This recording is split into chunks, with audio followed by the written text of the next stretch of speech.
आप सबका स्वागत है। सरकार ने 10 जून को एक फरमान जारी किया, ऐसे आदेश जारी कर दिए जैसे कोई राजा महाराजा का राज।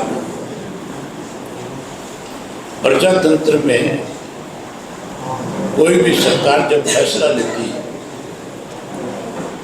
तो पहले आम लोगों की राय ली जाती है और फैसला लेने से पहले उस पर ये सोचना जरूरी है कि क्या इस फैसले से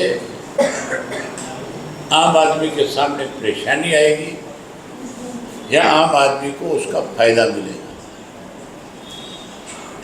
नया जो फरमान जारी किया गया है उसमें लिख दिया कि सितंबर के महीने तक प्रदेश में कहीं कोई रैली नहीं कर सकेगा, कहीं कोई प्रदर्शन नहीं हो सकता, कहीं कोई धरना नहीं दिया जा सकता और उसके साथ साथ अनेक तरह की पाबंदियां लगाने का काम किया। ये प्रजातंत्र का गला घोटने जैसा काम है। सरकार अगर कोई गलत फैसला लेगी तो आम आदमी जो है अपनी बात कहने के लिए प्रदर्शन भी करेगा और मेमोरेंडम देने के लिए लोगों को साथ ले जा करके डीसी के दफ्तर तक भी जाएगा, गवर्नर तक भी जाएगा। ये जो फैसले हैं ये राजे महाराजाओं के वक्त में लिया जाते थे। प्रजातंत्र का मतलब ये नहीं है कि आप आम लोगों के ऊपर तो हर चीज को थोप दो और स्वयं जो है उसकी उल्लंघना करने का काम करो। आज हरियाणा प्रदेश में कई जगह पे धरने चल रहे हैं। उन लोगों की बात सुनने की बजाय इस किस्म के आदेश पारित किए जा रहे हैं। चैनत गांव में पिछले 1 महीने के करीब समय हो गया, पीने के पानी की बहुत बड़ी किल्लत है और लोग पीने के पानी को लेकर के चैनत गांव के किसान से बिना पूछे बिना सरकार ने उनकी जमीन खोद दी और उसके अंदर पाइपलाइन डाल दी। किसी से भी ना तो ये पूछा गया कि खेत किसका है, उस किसान से परमिशन ली कि नहीं ली, उसको पहले नोटिस दिया कि नहीं दिया। पाइपलाइन डाल दी, पाइपलाइन डाल करके उस पानी से, पाइपलाइन के माध्यम से जो पानी लेकर के जा रहे थे उससे उन रास्ते में जो गांव थे उन गांव के लोगों को पानी से वंचित कर दिया। वहां कोई 20-30 गांव के लोगों का धरना चल रहा है। हजारों की संख्या में लोग रोज धरने में शामिल होते हैं। उनकी समस्या का समाधान करने के बजाय उनको परेशान करते हैं। लोग आमरण अनशन पे बैठे हैं। सैकड़ों की संख्या में रोजाना लोग एक दिन का आमरण अनशन करने का काम कर रहे हैं। इसी तरीके से गुणा गांव के अंदर सोनीपत के अंदर हाई टेंशन वायर निकाल रहे हैं। उस हाई टेंशन वायर से लोगों का नुकसान हो रहा है। उसको शिफ्ट करने की बजाय जबरदस्ती गांव के लोगों की मर्जी के खिलाफ हो उसको निकालने के लिए उनको परेशान किया जा रहा है। इसलिए वहाँ कई गांव के लोग धरने पे बैठे हुए।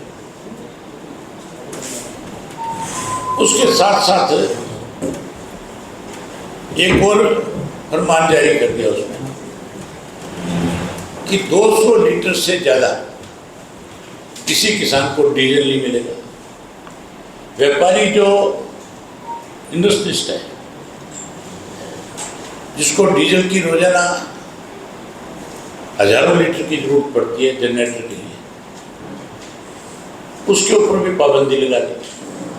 व्यापारी किसान दोनों को परेशान कर दिया। वहीं उन्होंने जनगणना जो शुरू की जा रही है, उस जनगणना में भी एससी और आपका एसटी उसका तो कॉलम दे दिया, लेकिन ओबीसी का कोई कॉलम नहीं है। इसका मतलब वो जनगणना भी सही नहीं होगी। एक तरफ तो ये कहा जाता है कि हम जाति के आधार के ऊपर जनगणना करेंगे और उसमें ओबीसी का कॉलम खत्म कर दिया। ये भी एक साजिश है सरकार की। उसके साथ साथ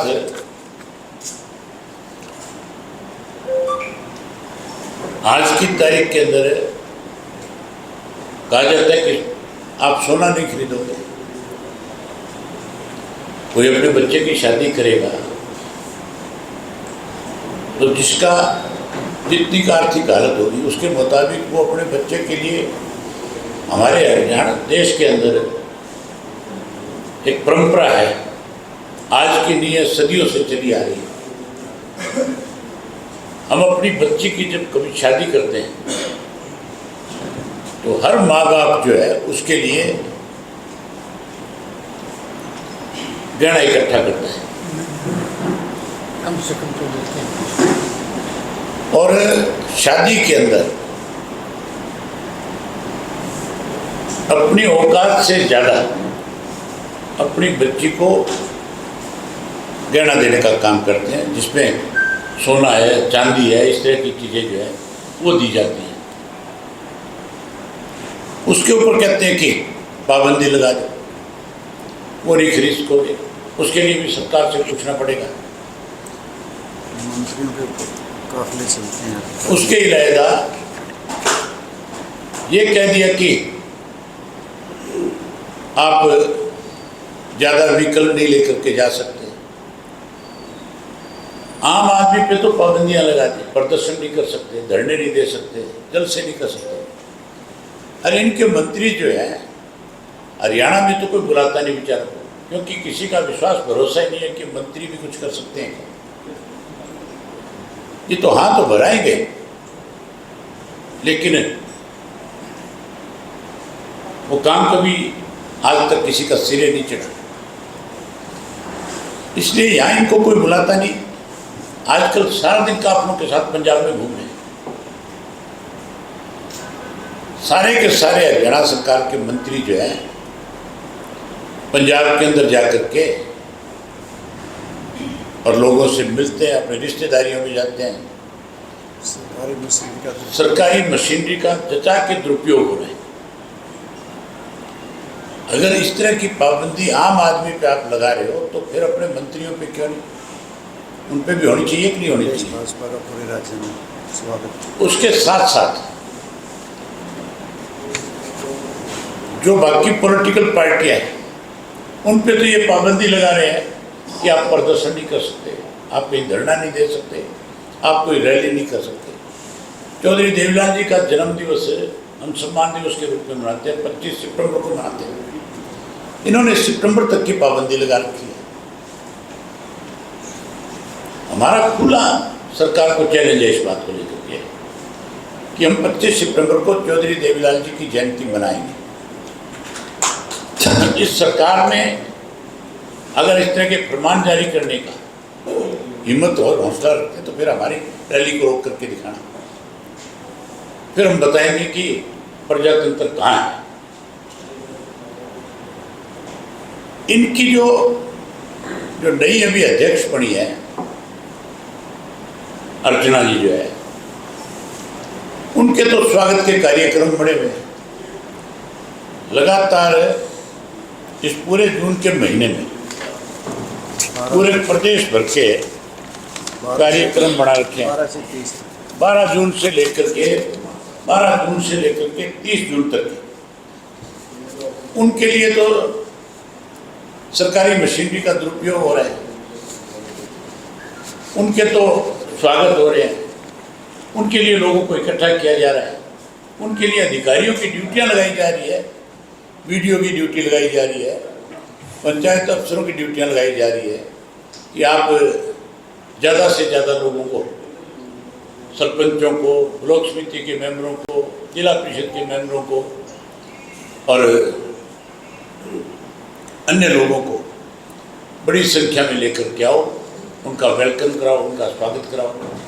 और दूसरी तरफ इस तरह की पाबंदियां लगाई जा रही हैं। और तो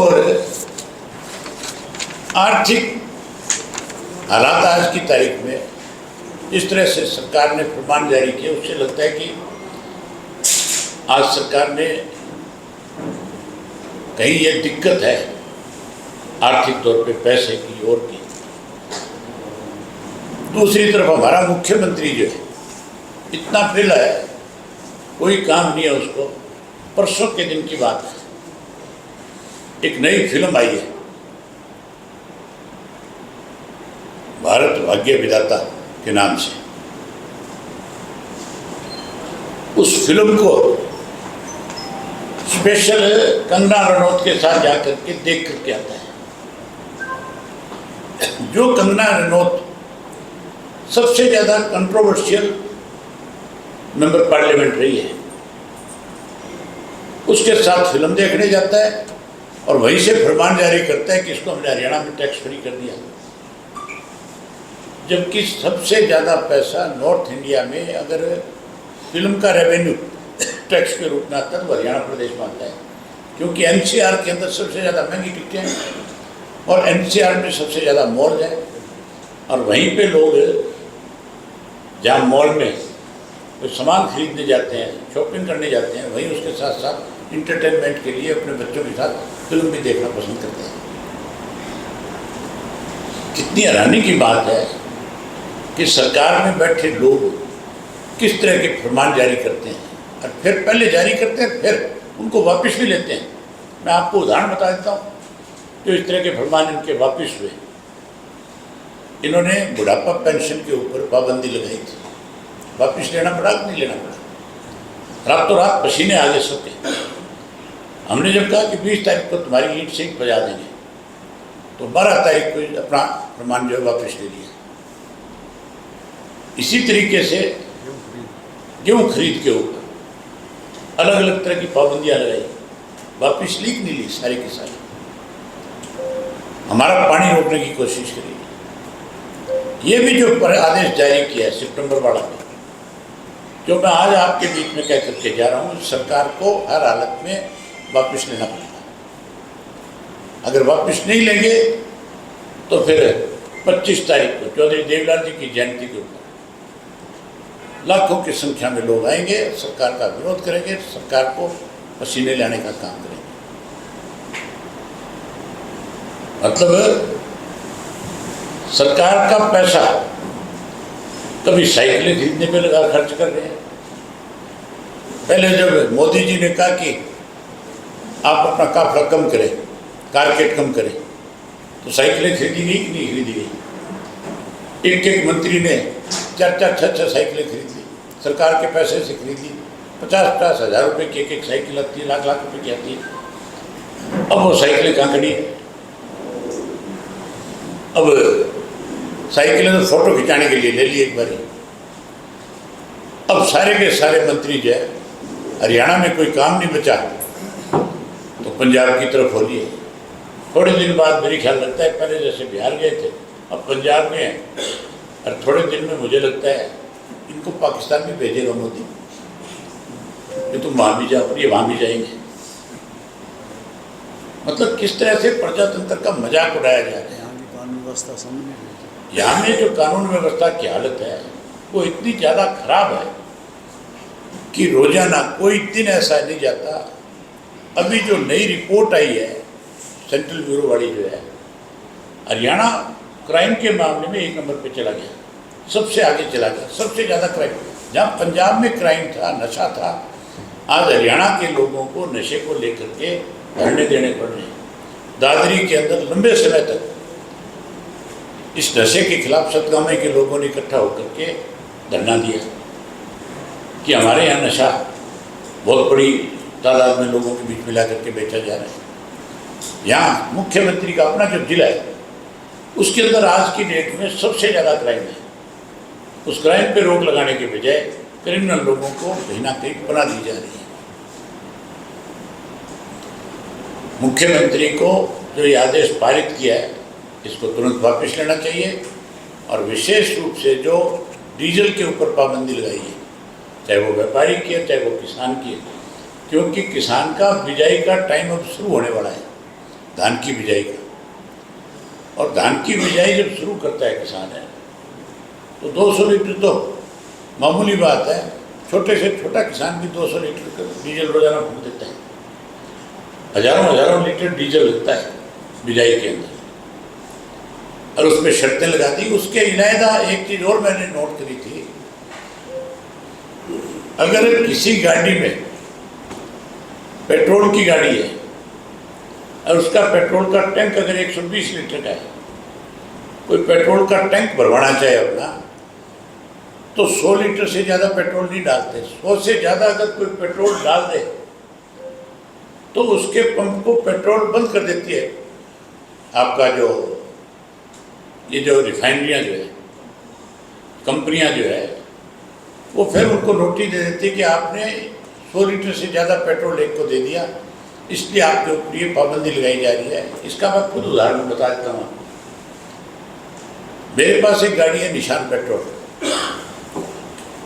उसमें 120 लीटर का टैंक है, और मैंने डबवाड़ी में मेरी कजन का पेट्रोल पंप है, उसके पंप पे ले जाकर के मैंने कहा भी इसकी टंकी फुल कर दे। उसने जब टंकी फुल करी तो 111-12 लीटर पेट्रोल डल गया। वो मुझे मना नहीं कर सकता था, उसने पेट्रोल भर दिया। अगर वो मालिक खुद तो खड़ा होता तो वो तो कह सकता था कि भाई साहब ये पाबंदी है। अब उसका जो आगे जो उसने वर्कर रखा हुआ था, उसने तो मुझे गाड़ी में बैठा देख करके फटाक से फुल कर दिया। उसको नोटिस आ गया, उसने मुझे आकर के बताया कि मेरे को इस तरह का नोटिस आ गया, और मेरा तो इन्होंने पेट्रोल का जो कैंटर भेजा हुआ था लेने के लिए, उसको रोक दिया था। मैंने फिर उनसे बात करी, बात करके उनसे कहा, मैं कभी मेरी गाड़ी की टंकी इतनी बड़ी है और उसमें पेट्रोल अगर इतना आएगा, मुझे सफ़र करना है 800 किलोमीटर का, तो क्या मैं जगह जगह करके तेल डलवाता फिरूँगा? कहीं ऐसी जगह पे अगर मुझे प्रॉब्लम आ गई जहाँ आस पड़ोस में पंप नहीं होगा, फिर दिक्कत नहीं होगी। ये जो 200 लीटर वाली पाबंदी है, इसके दो नुकसान हैं। अगर किसान 200 लीटर पेट्रोल डीजल लेकर के जाते हैं और उस डीजल से अपने खेत की बुआई कर लेते हैं, तो फिर 200 लीटर डीजल के लिए उसको 20 किलोमीटर दूर जाना पड़ेगा। उससे 20 किलोमीटर दूर अगर पंप है तो जाना पड़ेगा कि नहीं जाना पड़ेगा? वो तेल का खर्चा और उसके ऊपर ज़्यादा पड़ेगा। पहले तो ये होता था भी हम जब बिजाई का समय आते थे तो ड्रम ले जाते थे ट्रॉली में रख करके, 10 ड्रम भरा लिए, 20 ड्रम भरा लिए, इकट्ठा ले आए और उससे अपनी बुआई कर ली, बचत होती थी। ये तो किसान को कमज़ोर करने के लिए इस तरह के फरमान जारी कर रहे हैं। हम इसका विरोध करते हैं, इस ऑर्डर की निंदा करते हैं, और आज एक चिट्ठी लिखेंगे कि आप इसको वापस लें। आपके माध्यम से भी सरकार को कहना चाहूँगा कि ये जो ऑर्डर आपने जारी किया इसको तुरंत वापस लें।